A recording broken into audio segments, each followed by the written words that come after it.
Get your free copy of the complete tutorial at www.teachucomp.com/free. You can display drawing guides to assist you in making basic changes to the image document. To toggle the display of a ruler along the top and left sides of the document window on or off, just select View, Rulers from the menu bar. You can use the rulers to make measurements.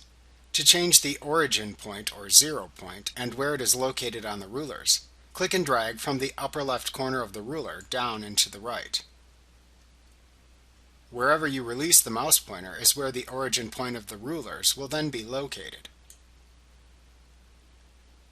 To reset the origin point back to its original location, double-click the upper left corner of the ruler. Another tool to assist you in placing objects and drawing objects is the grid. This can assist you in laying out professional-looking documents, placing objects, and finding measurements of objects. You can view the grid by selecting View, Grid from the menu bar.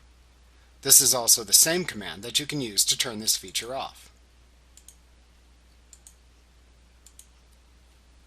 Like what you see? Pick up your free copy of the complete tutorial at www.teachucomp.com/free.